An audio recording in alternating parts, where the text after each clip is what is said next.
位慢用，老夫先走一步了。哼，这么可口的饭菜，在韩将军眼里也味同嚼蜡。本来是当丞相的料，结果呢，就封了个财官将军。标记将军，你有什么资格议论韩大将军？你不就是在皇上脚下转来转去，转了10几年的一个郎官吗？韩将军，韩将军是平七国之乱的首功之臣，那是凭着真刀真枪拼杀出来的财官将军。可我并没说什么呀。哼，听话听音，莫名其妙。卫青啊，你来作证。好了，顾松敖，你就别说了。戴哲基将军，你这话是什么意思啊？哼，我就这么告诉你们吧，别看你们现在和我平起平坐，各领军纪1万，哼，可我李广当上这个将军，那是在战场上真刀真枪一场一场熬过来的，不像有些人靠女人的裤腰带。骁骑将军过分了啊！不就是说了一句韩安国吗？哪来那么大的气？哼！我告诉你们，有时候这鹰啊是比那鸡飞得低，可是那鸡呀，永远也飞不了鹰那么高。哼！幸亏皇上没集中兵力，就这态度，怎么合作？公孙贺将军，末将请教一句，在大汉军队中，历来有这样论资排辈的传统吗？是啊，军中历来崇尚功勋资历，凡不是凭军功得职者，在士兵的眼里，就好像是光着身子，没穿裤子。如此说来，那就怨不得李将军了。毕竟，他身经百战，的确是老资历啊。传令官，有传我的将令。参与此战的南军800骑，所携装具，凡是与上古屯军不同的宫中用品，一律不得带往前线。无论是羽林还是西门，都不得有任何特殊之处。违反此令者，给我责罚。诺。将军，营外有人求见。我正在做战前准备，没时间见客。这个人你必须得见。她是皇上的姐姐平阳公主。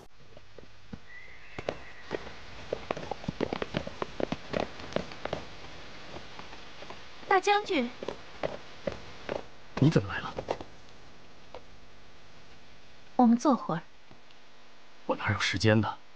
我马上就要出征了。我也用不着那么多时间，只是不想看你这么假模假式的。我怎么了？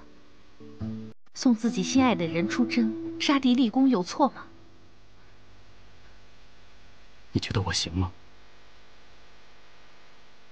不是我说你行不行，是你自己要对自己说，我行，匈奴人不行。我明白主人的意思了。你还这么见外？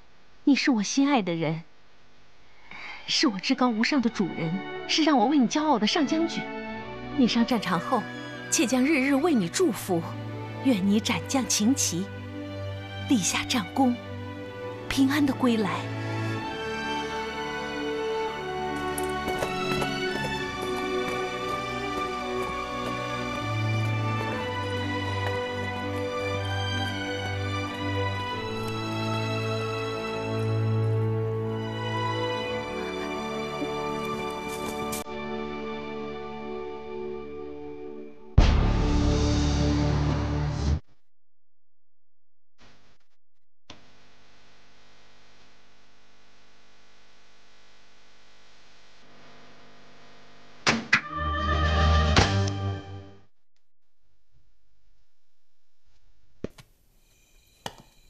陛下，既然已经决定了，一切顺从天意。人拿起兵器是件很简单的事情，无非是输赢。做什么，朕已经定了。怎么做，那就要看将军们的了。也好，没有主将，干脆不设主将。朕的4名将领，让他们平起平坐。希望这一仗打下来，朝廷又有了一位新的主将。妾只希望卫青能够平安回来。你的标准也太低了。卫青的剑法倒是还可以，剑术再好，也只能击败1、2个对手，有什么好说的？朕期望于卫青的，是要让他成为万人敌的大将军。朕这一次是有意把他放在了这场战争的引发之地上古方向，让他感受耻辱，以血还血。除了陛下，谁还能有这样的气魄，让一个出身骑奴的人担任上将军，担当如此重大的国家责任？不试试，又怎么能够知道谁行谁不行呢？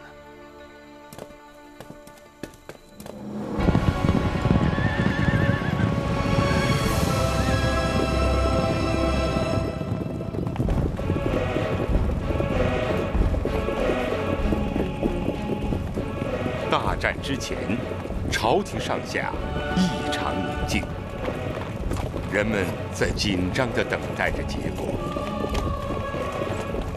而刘彻此时给所有的将领传达的最后一道诏令却是：放手去打，将在外，君命有所不受。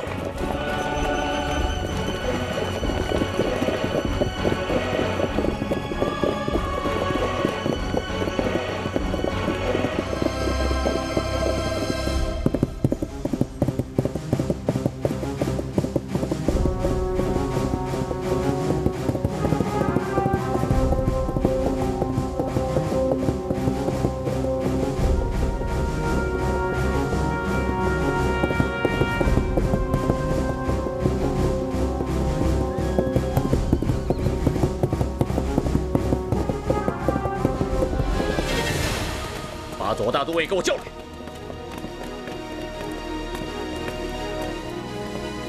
大单于汇总所有的探报，汉朝军队兵分4路，声势浩大。看来汉朝皇帝此次是要真打了。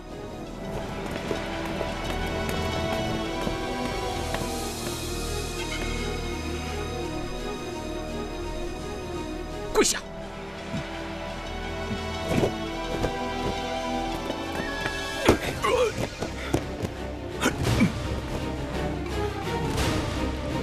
谁让你去血洗上古？本汗一再约束袭掠范围，你手下的人马为什么不执行？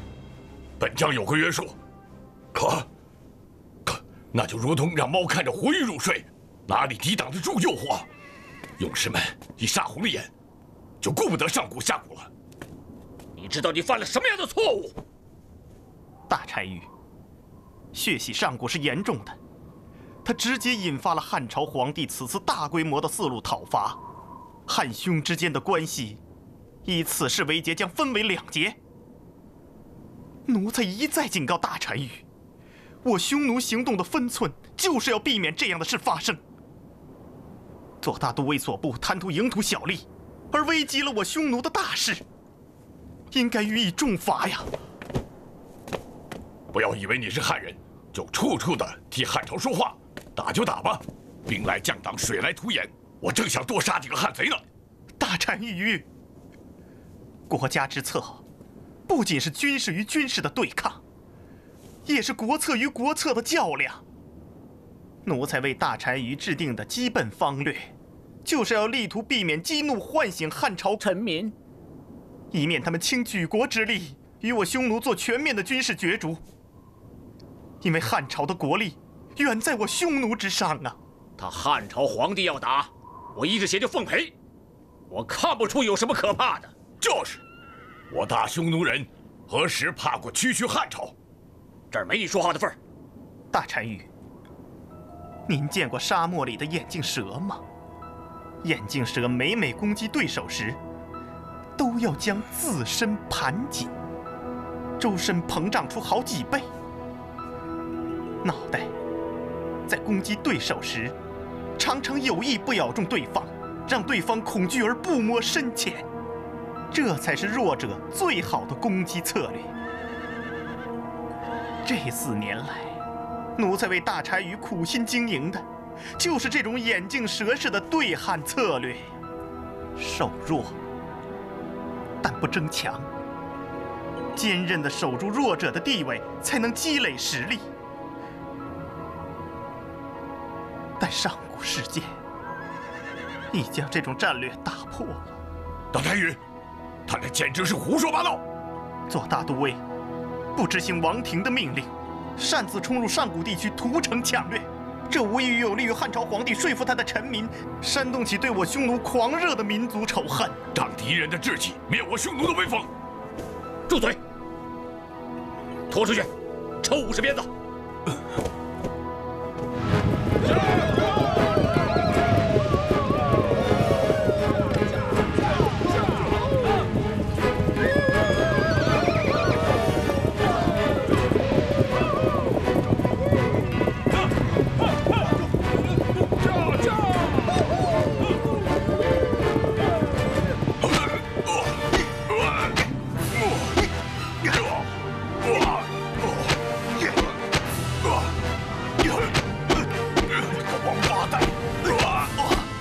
奴才担心的不是现在，而是将来呀。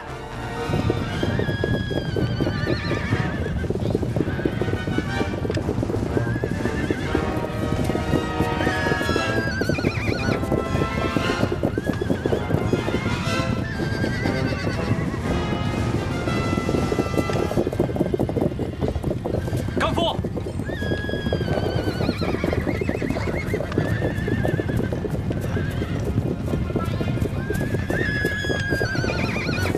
怎么回事？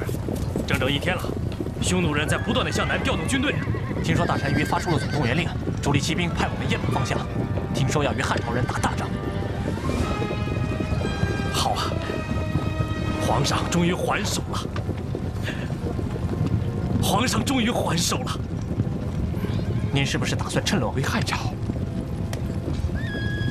不，这次皇上派我们出使大越之国，我张骞找不到，绝不反悔。那您是想逃跑？我要去大月支，完成已延了10年的使命。女人和孩子是否一同带走？当然一起带走，也好，这样走的时候不易被人发现。我听商人们说，大月支好像受到乌孙国的袭击，一直往西迁徙了。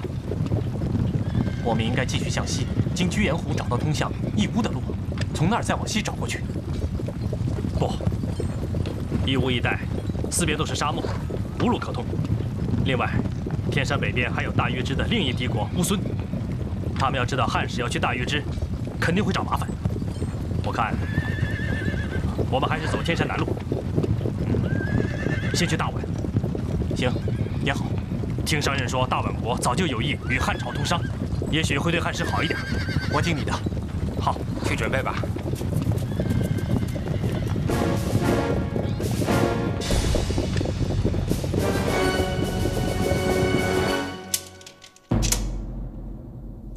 太让朕失望了。这个严柱，这个武丘寿王，你说他们在朕的身边的时候，也算是才华横溢、智慧无穷。朕送他们去做太守，怎么就没有一个人能做得好呢？弄得会稽、东郡两地百事废弛，乱七八糟。陛下息怒，严柱、武丘寿王都是辩才无碍之士，并不是地方行政之才，让他们在陛下身边做个智囊还可以。如果让他们整治地方，去独当一面的话，我想这也是难为他们了。不行就让他们回来，别在那儿给朕丢脸。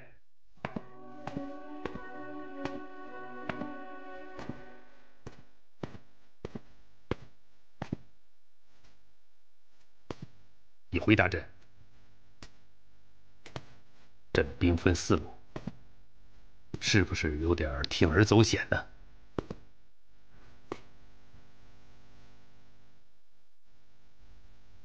朕头一次在军事上重用进士卫青和公孙敖，他们会不会也像严柱跟武丘寿王一样，给朕弄得一团糟？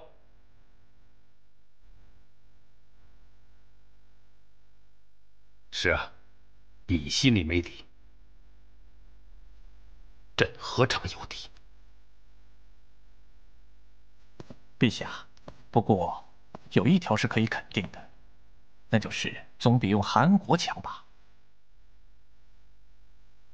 为什么？陛下，此战为的就是实现您多年的战略构想。只要大胆启用新人，就一定会有收获。而且打这种仗，首先要的是将领的忠诚。打狠仗，该用拙将。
去，从各营调一些人来，收敛掩埋这些老百姓，入土为安吧。诺。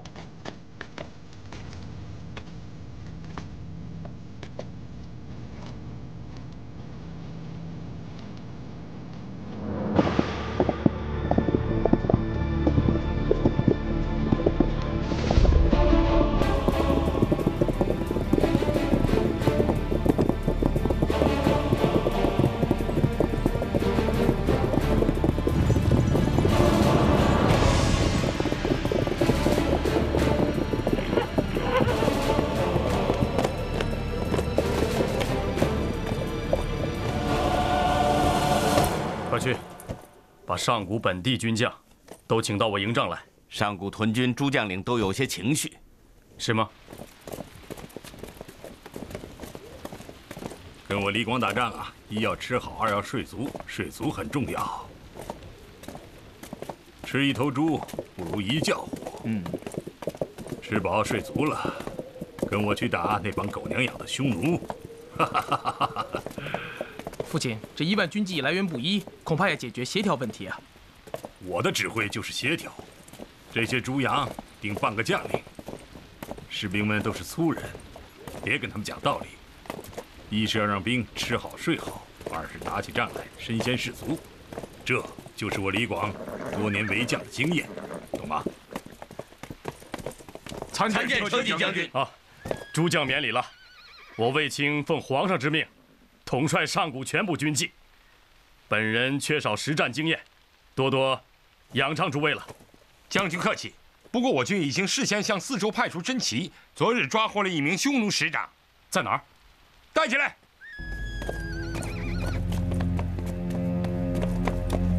跪下！这是我们汉庭的将军，有话你就老老实实的说，不然就杀了你！什么这将那将，在我们匈奴人眼里，你们汉朝只有1个人才算作将军。他说什么？他说在匈奴人眼里，汉朝只有1个人勉强算作是将军。哼，是谁呀？飞将军李广。飞将军李广。那你知道我是谁吗？知道。汉朝4路的所有将领，我们大单于没有不知道的。他说汉朝4路的将领，他们大单于没有不知道的。都知道。都知道。你不就是汉朝皇帝的小舅子吗？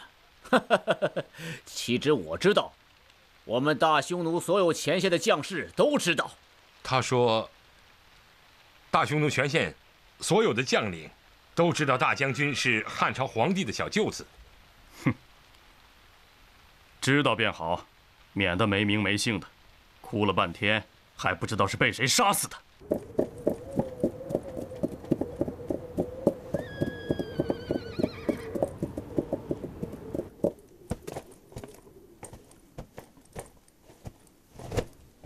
禀报大单于，我的部队已经集结完毕，大单于训示。起来。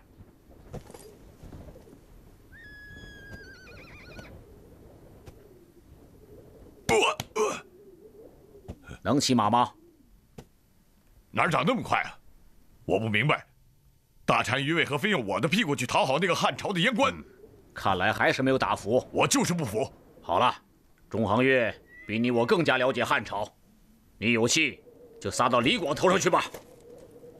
大单于我叫你来，就是要你去主打雁门的李广。真的？我还以为这次大单于要让左大当或左谷都侯的部队去打呢。你们3个部队一起上，4倍于敌人，争取给我吃掉李广。最好是能给我活捉李广本人。吃掉了李广，就等于打掉了汉朝皇帝的勃勃野心，打掉了汉朝的国威士气，让他们尝尝我们大匈奴的厉害，从此谈虎色变。我明白。不过什么？那汉朝其他几路队伍怎么办？这你别管，我自有安排。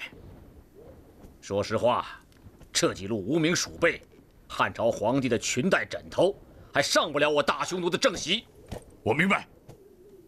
王子金密帝，我在。你监护左大都尉的部队作战。遵命。大单于，让小王爷来自然是好，只是当日于丹王子随我作战，已不幸牺牲，我的内疚之心一直尚未平息，这次一定要保护好王爷的安全。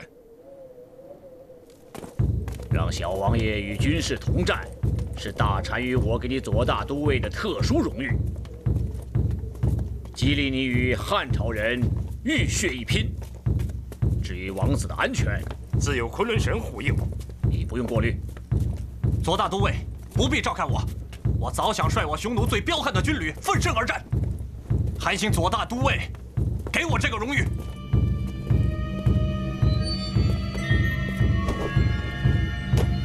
授旗开始。王子所在军旅是我大匈奴的精锐，特授王旗，请左大都尉真呼。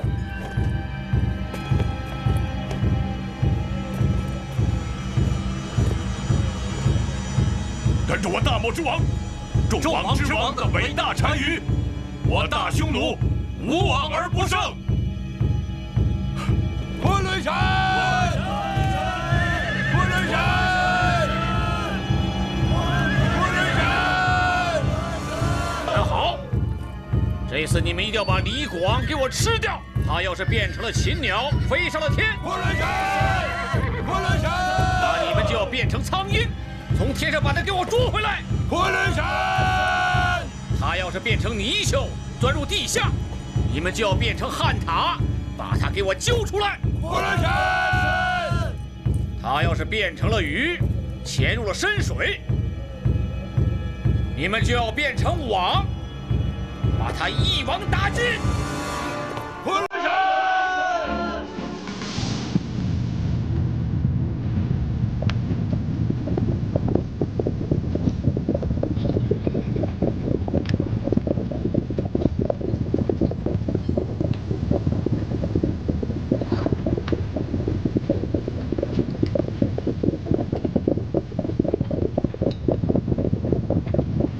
保持队形，跟上，快点！将军，知报李广方向、公孙敖方向均有恶战。知道了。我方为什么抵抗如此微弱？哼，因为匈奴没把我卫青当回事儿嘛。我军越过长城以远，是不是应休整一下，派出真骑？暂时不用，趁周边没有敌军，我们要以快制慢，跟上，快点，快跟上！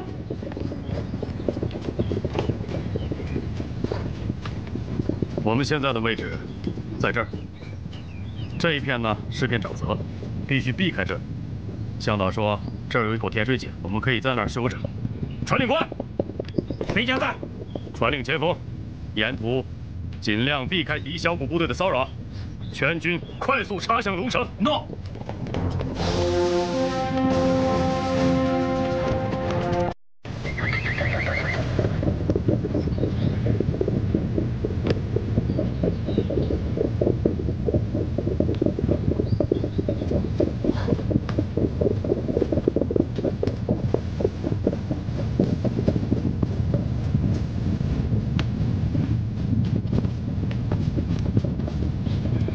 原来将军此次目标是匈奴人的圣地龙城，龙城离这里至少还有200-300里呢。我们就是想插入匈奴纵深，要让匈奴知道我们汉军铁骑也能远征。孤军深入，将军此举非常大胆。这是皇上的意图，是第一次打击。怎么，你害怕了？不，末将敬佩皇上与将军的远略。将军请看，我南军800骠骑锐气逼人，而将军亲自做先锋打头阵，上古驻军无不鼓舞。现在全军上下士气高昂。 必会所向披靡，争取到龙城吃午饭。撤，跟上！撤。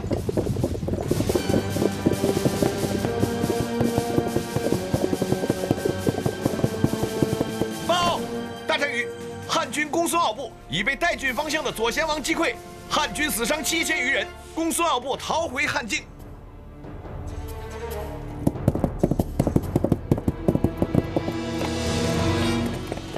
启禀大单于。 汉军云中方向，公孙贺一部越过长城后，未敢深入我境，未遇我军主力，现已原路退回。行了，本单于只关心对李广的作战。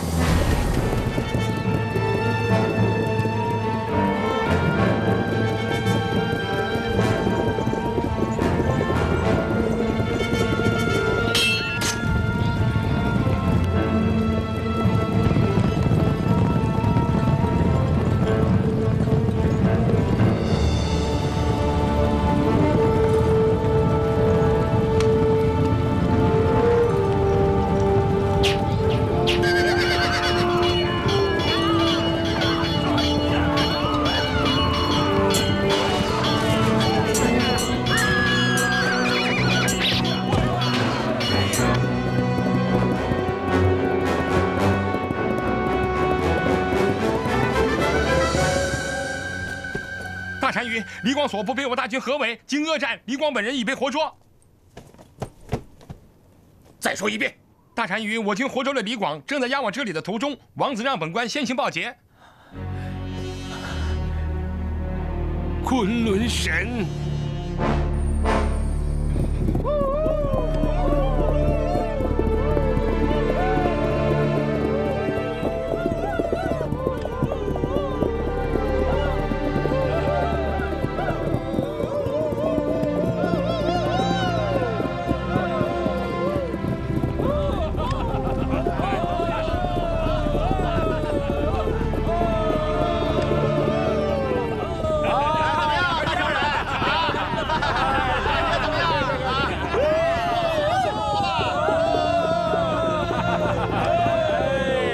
给他喂点水，瞧他那伤，流了不少血。负伤的人不能多喝水。飞将军，我早听说过你，所有的匈奴人都知道你。我们匈奴人最崇拜英雄，哪怕是自己的敌人。哼，可算抓到你了，王子。跟只受伤的老虎没什么道理可讲，我看他不行了。不，我得跟他说话。 我听说快死的人得使劲喊他，要不就回不来了。哼，那你喊他吧，看他能不能答应你。喂，飞将军，李广，汉朝人，瞧，他听懂了。眼睛还在动呢。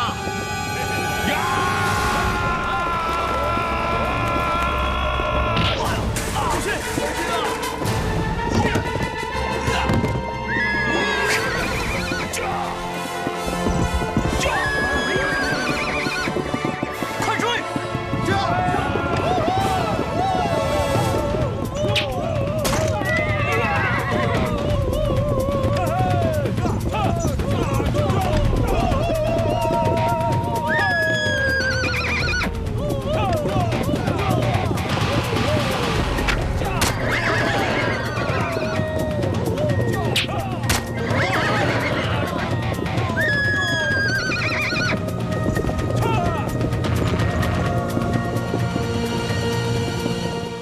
李广带伤逃脱，是因为我的疏忽，请大单于按军规处罚。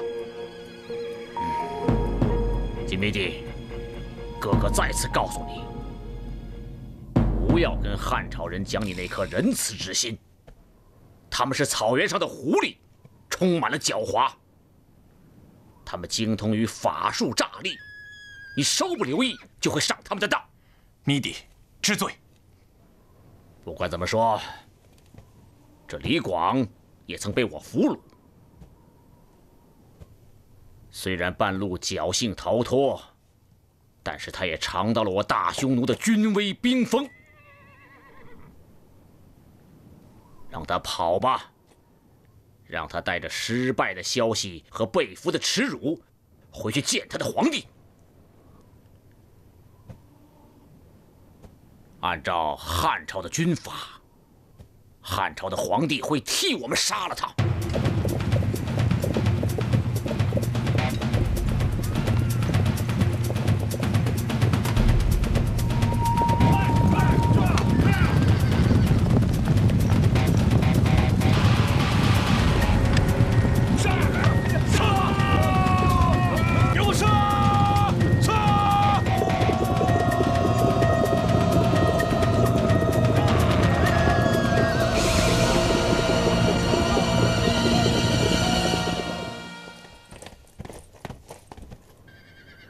有什么新消息？大单于，龙城圣地失守了。龙城？谁敢袭击我的龙城？是卫青所部，乘虚而去。那里本汗也留了几千守兵啊！卫青他是多少人？1万骑兵吗？这一败非同小可。你们看看，从上古到龙城有多远？整整的400里，往返就是800里。汉军的万余骑兵，在我大匈奴境内纵横800里，横扫了我的祖宗圣地。这意味着什么？说！给我记住卫青这个名字，他不只是汉朝皇帝的一个小舅子。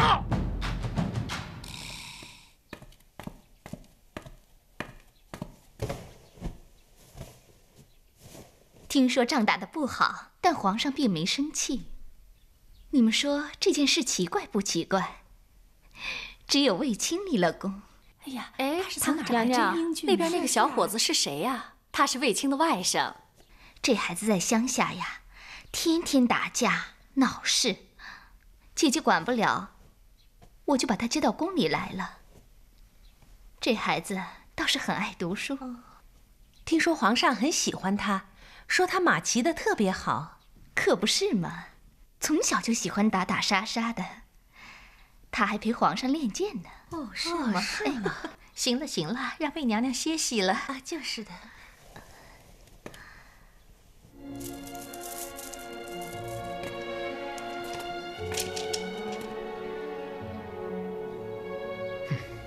这些妇人也不懂得军事，就知道奉承。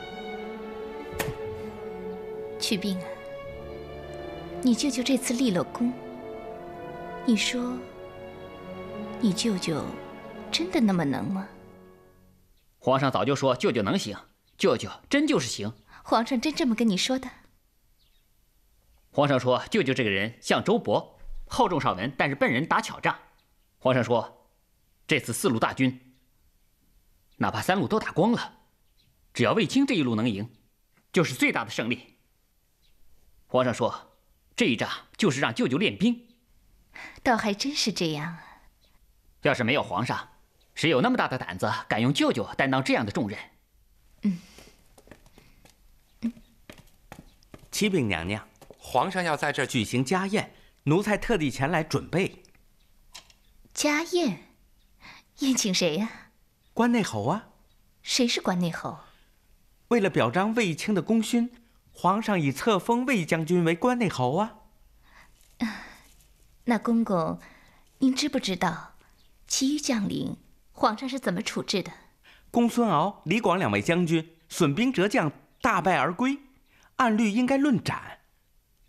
皇上倒也没有大动肝火，只是交给廷尉了。嘿，我明白了。此次势力，2位公孙将军错就错在守株待兔上，关键的错是错在战术上。此次我军虽用骑兵作战，可骑兵缺少经验，作战能力也有限，因此就无法发挥我们骑兵在速度和打击力度上的作用。这样作战，就是骑着马也是白白送死。哎，你小子说法跟皇上说的倒也差不多。我说皇上怎么喜欢你呢？感情你能猜他的心思。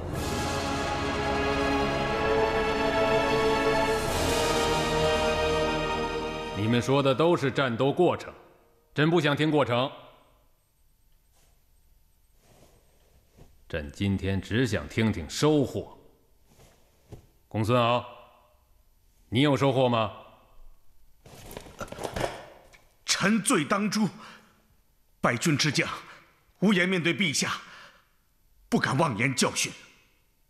是啊，你倒是大手大脚的，一次出兵就损了骑兵7000，还不错，还给朕带回了3000。怎么不是收获啊？摔个跟头还得买个明白呢。7000将士的生命就这么白白的送出去了，你对得起他们的英灵吗？要说收获，臣以为我军骑士的战术还是大大逊色于匈奴，此为教训之一。你这话怎么讲？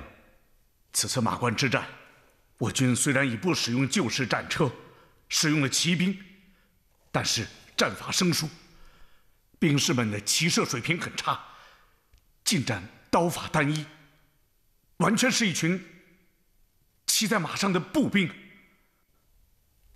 你是说，虽然使用了骑兵，但是没有适用于骑兵的战术？是的。卫青，回去写个折子报上来。臣领旨。公孙敖所说的就是收获。公孙贺将军，你倒是不错呀，去也轻松，回也轻松，落个不输不赢。你跟朕说说，你有什么收获呀？余将无功而返，有愧朝廷。是啊，完全不知道匈奴人的位置，昏昏然，茫茫然。余将对陛下的战略领会不深，因而不敢孤军独自深入。入境后没有找到敌人，有点不知所措。卫青，你要好好记取，匈奴人历来重视战前侦察，马邑之为我汉军已经领教过1回，事不过3，要设法让匈奴人做聋子，做瞎子。臣领旨。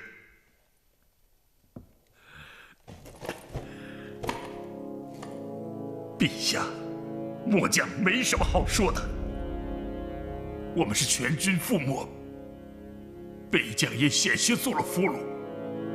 李将军是为名声所累，匈奴人以3支主力共同对付李将军，哼，可见名声太大了，不是件好事儿。陛下，臣心里似刀绞啊，无法面对皇上，愧对朝廷。那朕就替你说说收获吧。匈奴人总是以李将军为我汉军的精锐，可李将军自己不要背包袱，要守弱，谦下，虚怀若谷，懂吗？这地面上最柔弱者为水，碰到一点微小的阻碍，就会改变其形状跟方向。放在圆的盛器里则圆，放在方的盛器里则方，似乎没有自己的主张。一旦形成洪水，则再大的岩石都难以阻挡。不要总是以硬碰硬，望李将军谨记。韩嫣，臣在。传旨。摘去将军顶冠。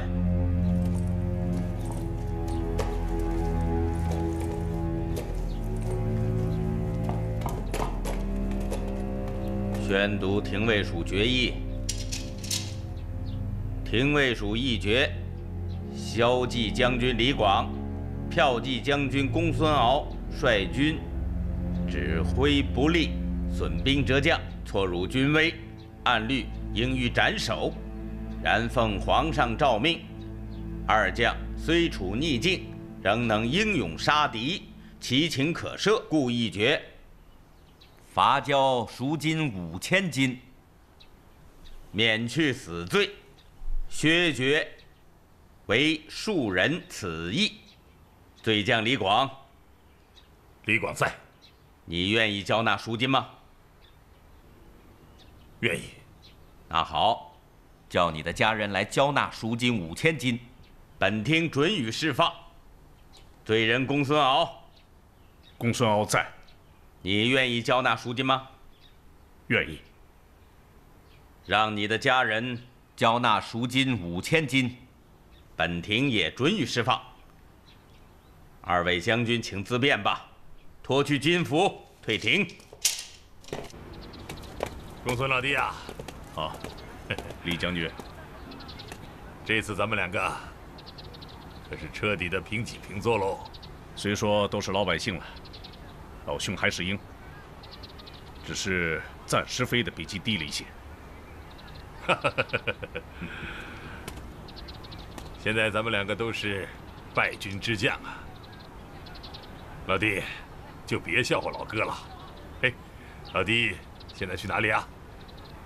跟我到蓝田山中打猎去，啊？怎么样？李兄，改日吧，我已是久未还家了。啊，也罢，后会有期了。后会有期，告辞。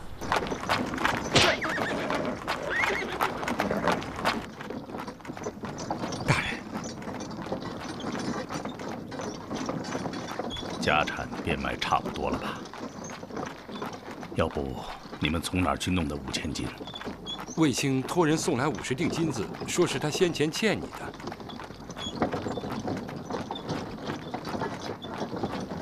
我没借过呀。那还有李广将军的赎金呢？听说也是魏将军付的。没想到卫青还这么仗义呀！就。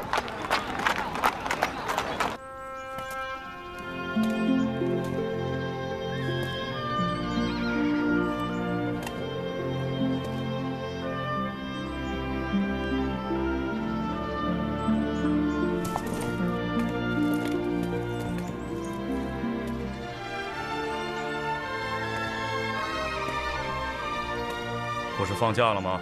怎么还没回家？将军不是也没有回家吗？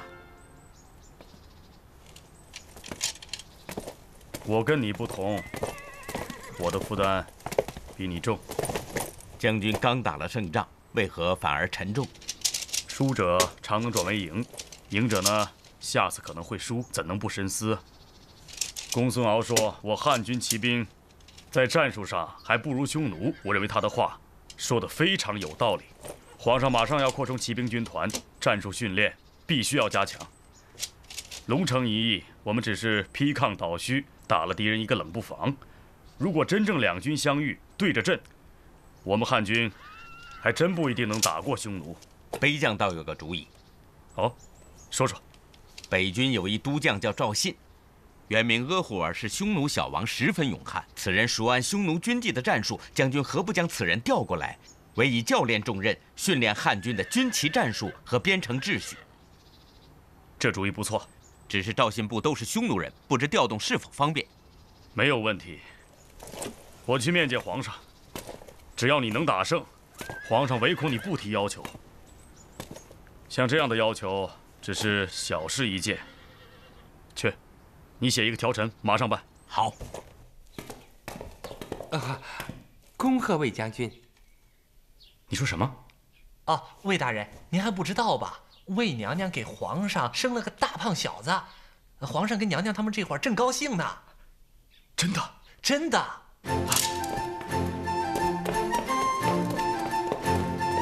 将军，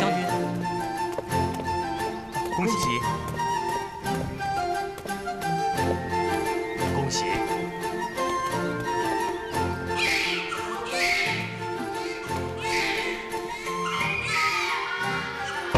太后，陛下。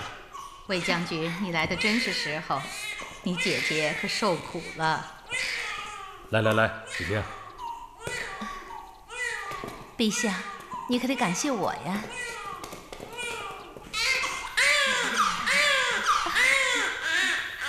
把这个交给皇上。想舅舅，整个一个啊，我还有事。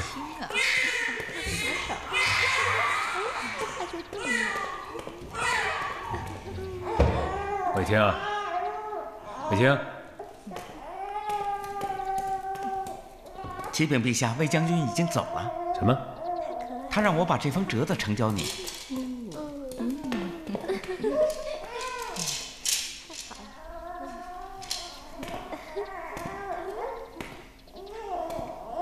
这小脸真好玩。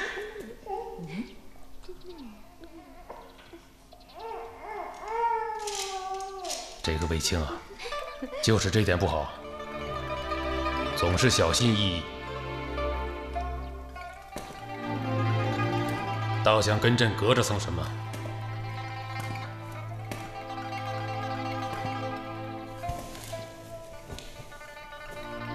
陛下，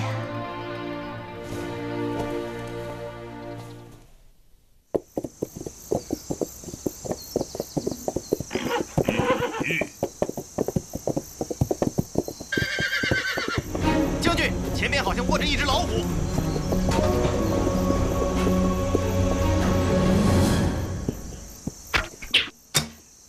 哦，射中了，射中了，将军，我去看看。哟，原来是块石头。将军，您的箭射进石头里去了。将军真神力呀！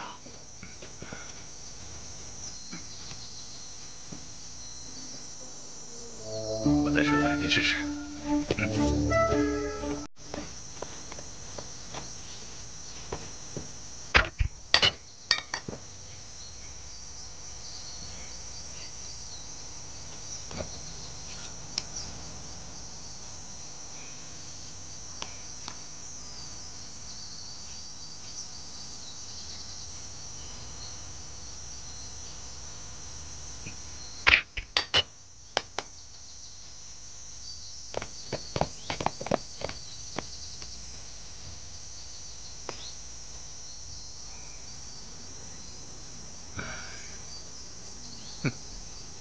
可见这神力，只有在危急关头才有用啊！我李广离开了战场，不过是庸人一个呀。唉，不打仗的日子真难熬啊！倒也是啊，将军本是非常之人，为国家出生入死，一仗没打好就废为庶人。别说了，走，回家去。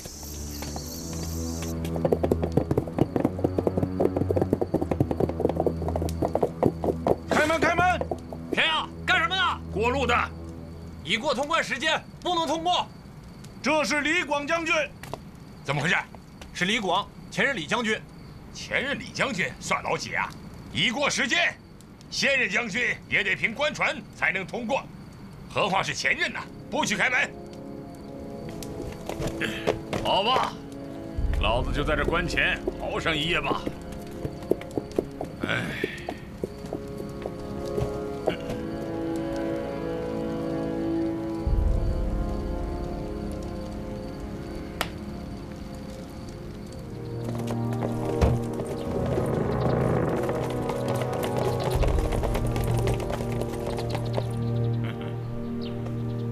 算亮了，走吧。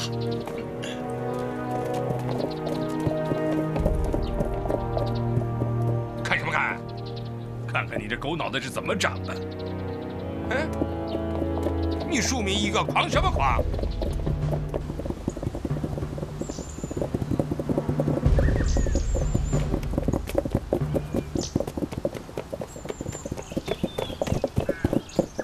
将军，淮南王路过此地，拜访将军。 淮南王，他来干嘛？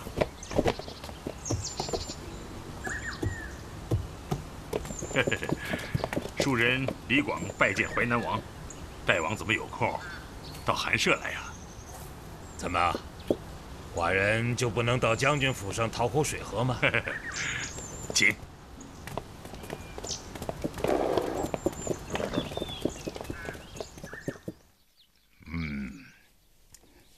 味道很鲜美啊，李将军。如果你不退役，寡人还吃不着啊。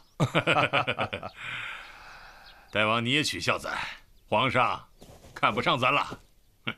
来来，干！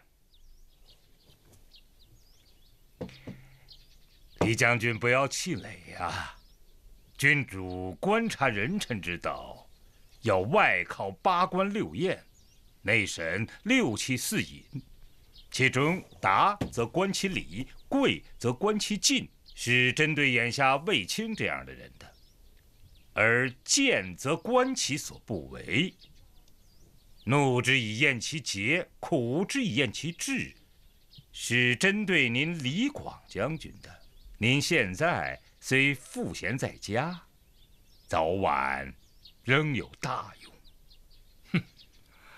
随他去吧，我李广是个粗人，饿了就吃，饱了就睡，想不了那么远的事儿。依寡人看来，朝廷论军功赏罚不尽合理，只凭首鲁数字来论功封侯不可取。你李将军历任6郡太守，戍边10多年，匈奴人称你为非将军，避之而不敢侵入我边境，这不是大功又是什么？ 为什么至今不能封侯？像卫青不过是外戚，只打胜了1仗，立刻就得封了关内侯了。这也是高皇帝立的祖制，但我李广也不在乎封侯不封侯，只可惜不能带兵，不能打仗了。李将军不愧是个军人，不过天地还宽阔得很，今后皇上可能要大大重用卫青了。 自家人嘛，用着顺手。不仅是用着顺手，也是用着放心。你看不出来吗？皇上如今将老将们是一一头衔置散，像韩安国、程不识，也包括李将军。实际上，皇上已将朝廷的军权进行了不动声色的调换，全面启用了新的亲信和近臣。 只可惜呀，你李广这样的名将，也进不了他的圈子。大王，你为何跟我说起这些啊？寡人不过悠悠南山，偶然路过将军舍下，听说了一个小小的霸陵尉，都竟敢欺负我大汉一代名将。 心中有些不平啊！别提那畜生。来啊！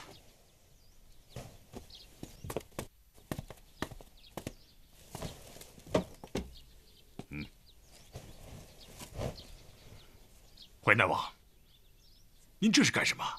如果你仍做将军，寡人不敢如此；可如今，你已是庶人，不犯嫌疑，更何况，我听说最近这些日子你又被罚了数千金，这就权且作为一顿饭钱吧。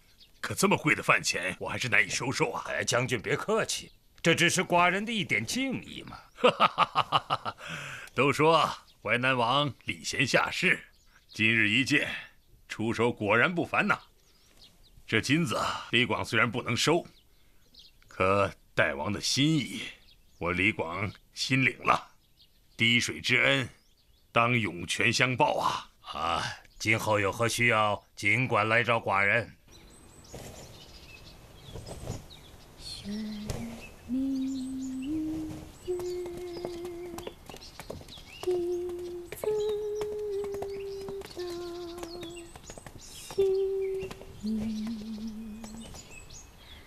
把他请过来。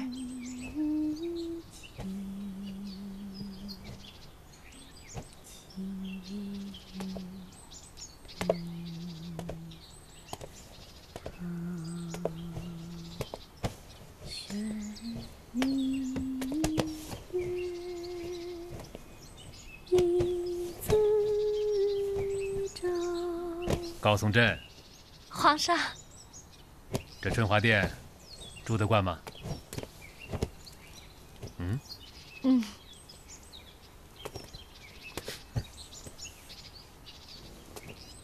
刚才唱什么呢？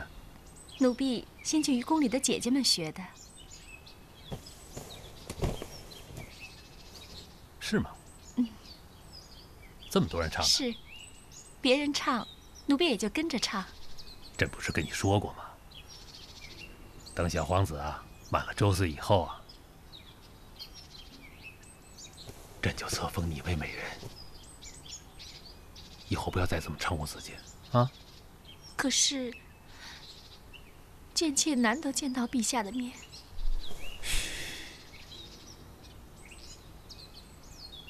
别着急嘛，谁让朕是皇上呢？知道吗？这宫里的规矩啊，多着呢。来，陪朕去走走。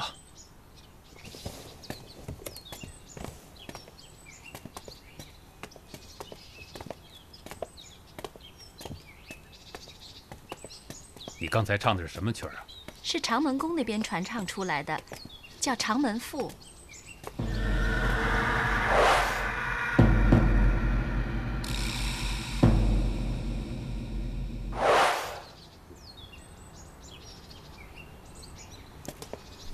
春陀，奴才在。你知道这是怎么回事吗？回陛下，据奴才所知，长门宫的阿娇，就是原来的陈皇后，终日心情冷落寂寥，就花了1000两黄金，请司马相如做了这首《长门赋》。因为此曲凄婉动听，所以很快就在后宫流传开了。所以现在老有人哼唱，就让您听到了这个歌声。可惜了司马相如的文采，去告诉他们，朕不喜欢。今后不许再唱了。妾明白了，皇上。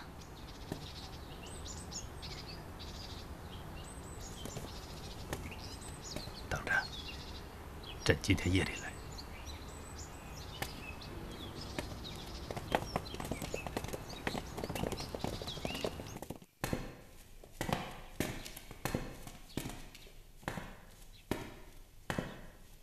司马相如，朕提拔了他，他却贪财忘本。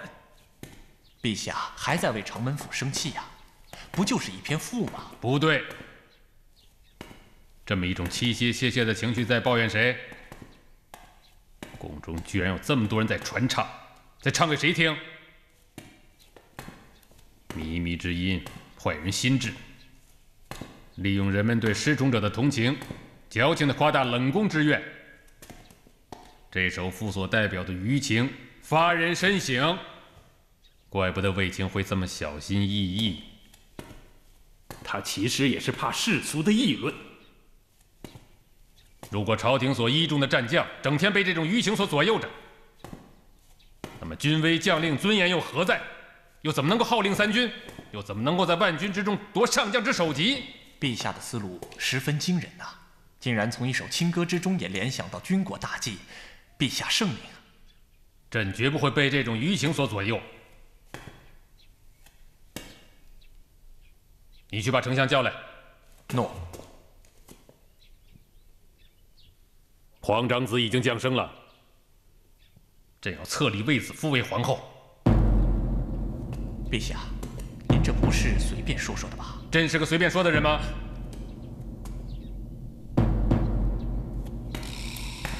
怎么了？朕既然敢拔擢一个奴隶做上将军，朕照样敢立个歌女做皇后。哼！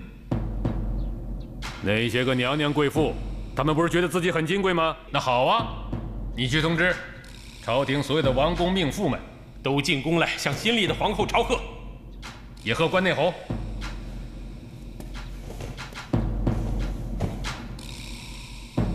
娘的那些个呆鸡，整天在朕的背后叽叽喳喳，说朕在不遗余力的要确立卫青在朝廷的威信。他们说对了，朕们看就对了。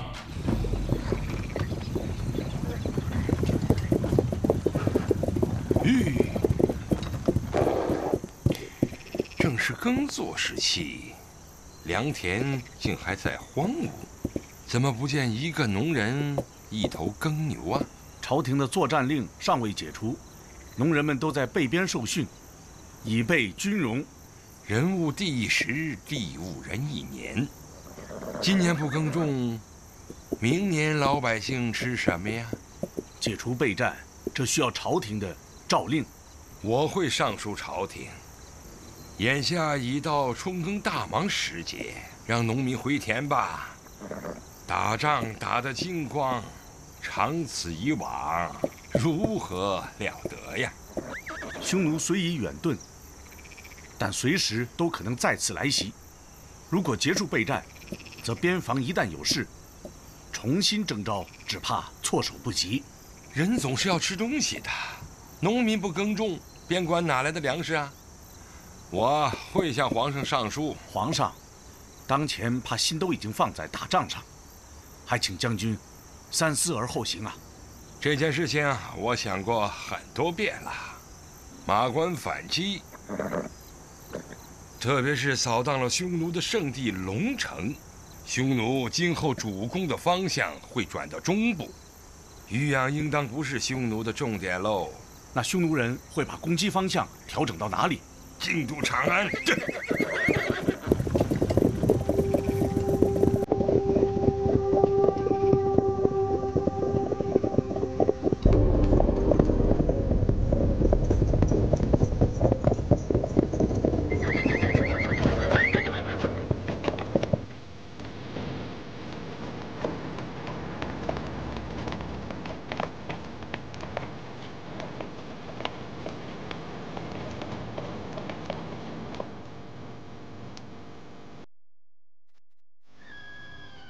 我之所以紧急地召集你们来，是想向你们宣布我的一个重要决定。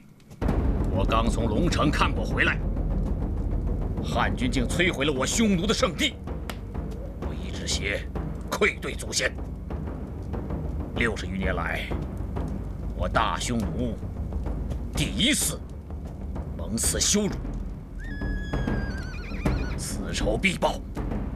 我决定集中匈奴3部所有主力，准备袭击汉朝首都长安，狠狠给汉朝皇帝一个忘不了的教训。但我深知此事重大，所以我想听听各位将军的想法。大单于，英雄豪情，早该如此。汉朝在七国之乱时，我大匈奴就曾有机会荡平长安。如果当时先王稍有雄心，那汉朝哪能有今天的猖獗？我同意大单于的决心，要消灭汉朝，我们绝不能再小打小闹。一定要斩草除根，一剑封喉。确立长安为目标固然是豪情壮志，但汉朝毕竟已经不是当年的汉朝。长安方面集中了汉朝多数精锐部队，关中平原又有利于汉军战车步兵的作战，我匈奴军骑兵的优势又不能施展，恐怕胜的机会并不大。大单于对汉朝的战略，依奴才来看，确是可以解决根本问题的方法，但将欲取之，必先予之。大单于想要夺取长安，先必须在长安以外的地区做足文章，要转移汉朝人对长安方向的注意力，把屯积于长安方向的汉军主力调开，使其空虚，再行夺取。你这个建议很好，但是如何才能把汉军的主力调开呢？那就是吸引汉军主力到渔阳、上古我匈奴的方向。那还不是老一套，还在老地方转圈子。不一样，如果把战略确定在长安，即使在东线打，也与往常打的不一样。这叫声东击西，明修栈道，暗度陈仓，怎么会一样呢？很好，先调部分力量攻打渔阳、上古，吸引汉军主力向东驰援，设埋伏歼灭掉他，然后将我军主力向河套迂回，伺机从中部突破汉军的防线，直捣长安。既然汉朝的国力远在我匈奴的国力之上，双方之间的生死之战，我匈奴与汉军绝不可打持久拼消耗。要打，就要倾其所有，一剑封喉。而长安是汉朝的皇都所在，夺取了长安，就会引发汉朝的内乱。如果我们另立一位汉朝皇帝，就能让汉朝人自相残杀，这才是可以取胜的最佳方法。还会有这样的人吗？能代替汉朝的皇帝？奴才已观察多年，并已派人潜入汉朝与其联系。此人的威望、才智都足以和当今的皇帝相匹敌。他是谁？淮南王刘安。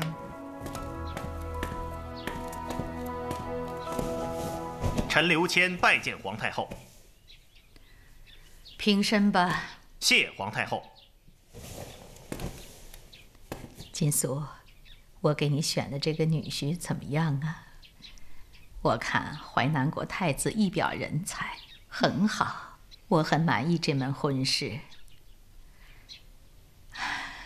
各诸侯王中，属你父亲是最有学问的。临来的时候，父王让我带他向皇太后请安。我也问你父王好，你父王身体怎么样啊？父王毕竟年龄大了些，行动已不如以前方便了。是啊，这一转眼我们都老了，好像我比他还大1岁呢。这皇上怎么还不回来呀？我跟他说了，让他过来看看的。已经告诉皇上了，皇上说正与将军们议论练兵的事，脱不了身。就他忙。一会儿啊，你带太子去见见皇上，都快是一家人了，也该过来看看。诺。陛下，渔阳红绫急报。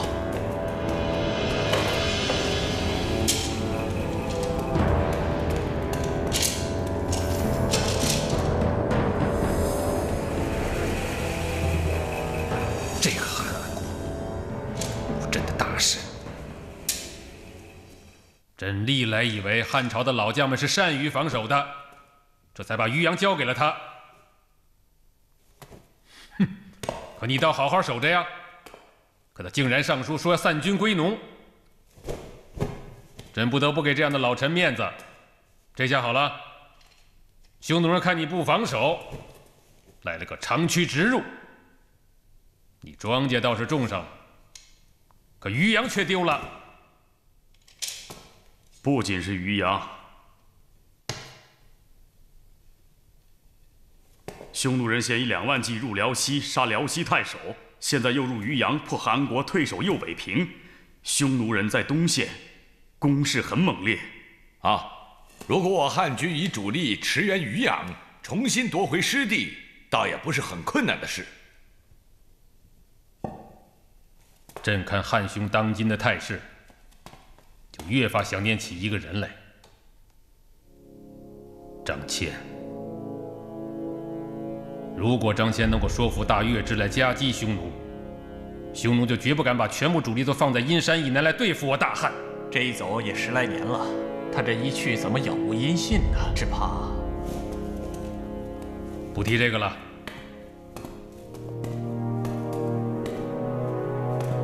朕自登基以来，曾经无数次的看过这个图。你们知道吗？最为让朕揪心的是何处？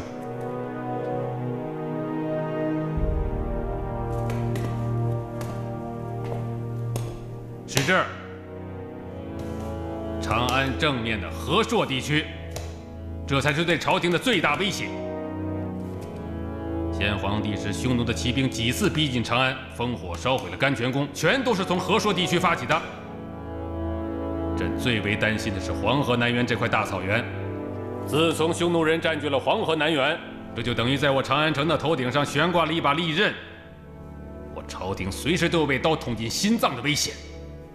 收复河朔之地，就可以彻底解除匈奴对长安的威胁，扭转我汉朝被动的军事态势。陛下所言极是。汉朝与匈奴南北对峙，匈奴单于庭也面向长安。如果夺回河朔，可以此为基地，进一步直捣单于庭。目前匈奴人在东线发动进攻，若汉军主力由西向东驰援，仍然会处于被动受牵制的地位。这一次，朕就不受他这个牵制。我汉军应该坚持自己的意图，奇取河朔地区。姑且让匈奴人占据着渔阳上谷吧，我们全然不予理睬。他打他的，我打我的，明白吗？陛下此举魄力非凡。当然，在策略上，你们也可以做出支援渔阳的战略佯动，兵出北郡，东下西河。而后在这里，突然的一个大转折，大纵深的分道迂回，由五原渡黄河，形成对匈奴中路的大包围态势，在黄河南缘打一次骑兵大会战，拒而牵之，一举收复河朔之地。臣明白了，只是陛下决定放弃渔阳上谷之后，韩国在右北平的压力会更大，臣担心韩将军他顶不住。召回李广，叫他立刻赶去右北平，和韩国一同指挥。李广应该可以守住右北平，是朕的底线。哎呀，所以说呀，公公啊，刘大人，好。真如此，是啊。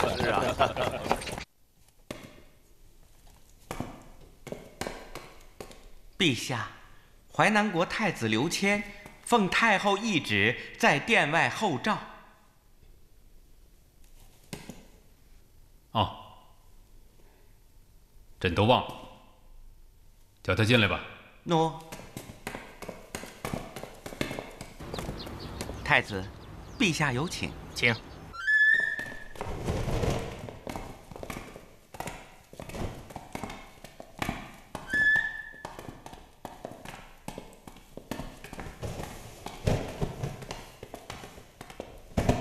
臣刘谦叩见皇上。平身吧。谢皇上。朕听说了，你与秀成君金俗之女的婚事，很好。你们什么时候办喜事啊？臣此次来都城，正是要迎娶新娘。好，好。你父王还好吧？好，很好。哦，对了，朕有一件礼物要赐予你父王，你就替朕带给他吧。春朵，奴才在。赐予淮南王此杖，准予他不再来朝觐见。淮南王年事已高，不必与诸侯王同立，以免旅途劳碌。臣代父王敬谢陛下隆恩。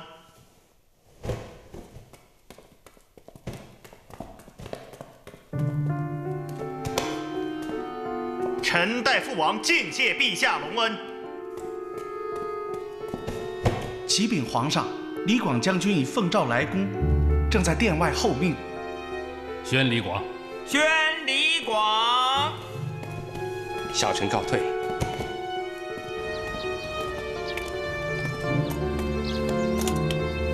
宣李广。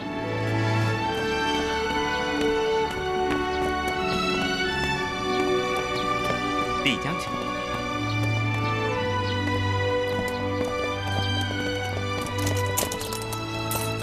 太子这边走，太后已颁旨吩咐修成军，今天晚上在长安酒肆为太子的婚事举办酒会呢。好，走。坚守右北平，希望李将军能够顶住匈奴东线军团的南侵。李将军有什么要求，尽管提。陛下，打匈奴是臣的本分。臣只有一件小事，希望陛下能恩准。说吧。希望陛下能调几个羽林军，随臣一同赴任。羽林军？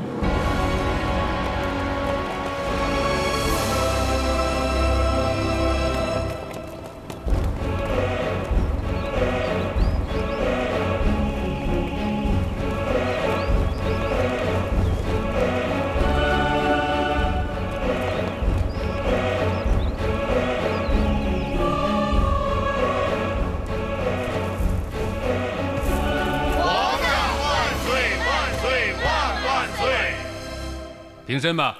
谢陛下。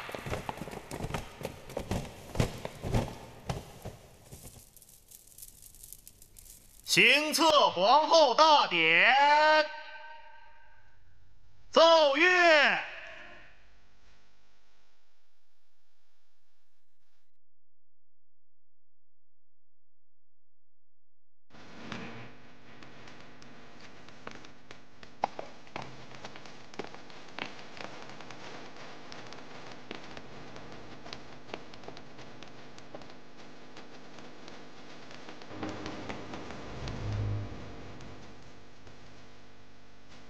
吾皇万岁万岁万万岁！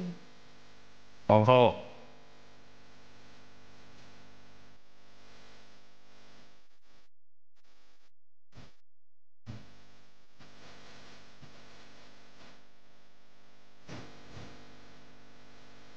宣读册后诏书。大汉天子诏曰：天地畅和，阴阳调顺，万物之统也。自有魏氏子夫，温柔和顺，仪态端庄，聪明贤淑，生皇子俊。乃依我皇汉之礼，册立魏氏子夫为皇后，母仪天下，与民更始，钦此。尽喜寿。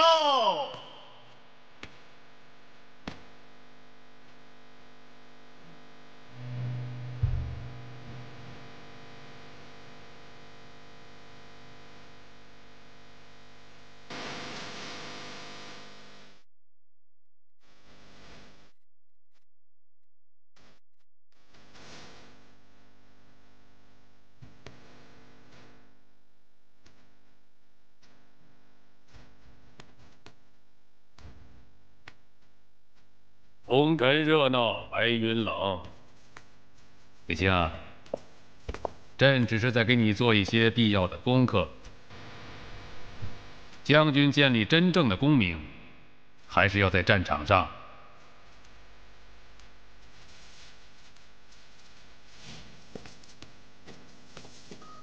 北京，谢陛下，陛下一片苦心，臣涓滴难忘。只是臣并不习惯这样热闹，臣历来习惯于背对名利而面对强敌，这样才能保持坚毅和决心。朕知道卫青不喜欢热闹，但你资历尚浅，也需要壮丽的仪式，体现朕对你的恩宠。因为你在军中代表的是朕的权威，朕的意志。让那些不敬的议论，统统闭嘴。将军只管放手指挥，击破匈奴。臣明白。对和硕的备战要加紧进行。卫青，朕对你寄予很大希望，你要努力。臣领旨。卫青，朕心里有句话一直想问你。朕这么厚待你们卫家，我们已是亲戚，裙带相连，而唯独你卫青跟朕是若即若离，保持距离。你告诉朕，是什么让你这么怕呢？是朕残酷少恩，刚愎自用，喜怒无常，还是疑心深重？你回答朕，是什么让你这么小心翼翼的要防范朕？但说无妨，朕今天就是要听你说心里话。陛下，臣自入宫以来，无时不感受陛下的信任呵护。如今偶立寸功，即封为万户侯，臣及整个卫家无不感恩戴德。微臣每日诚惶诚恐，思念着报答，不敢不惜福。因臣出身卑贱，德薄才弱，人人都认为我是靠了姐姐才有了今天。虽然这不过是市井传言，但臣心里明白，臣的一切都是陛下给的。因此，臣在宫里，在朝廷，必须小心翼翼，如履薄冰，不能有须臾造次，才能不使皇上为难。臣只想勤勤恳恳，不懈努力，成才成器来报答皇恩，也只有这样才能服众。卑将今天承蒙皇上提携，号令全军，要没有真才实学，仅凭皇上的恩宠，又怎能够服众？不能够服众，又怎么能够驱使将士效命杀敌？臣深知，陛下是一代圣主，未经不才，恭逢盛世，只有勤勤恳恳，朝夕不懈，才能恪尽职守。如果因此而引起陛下的误会，臣罪当诛。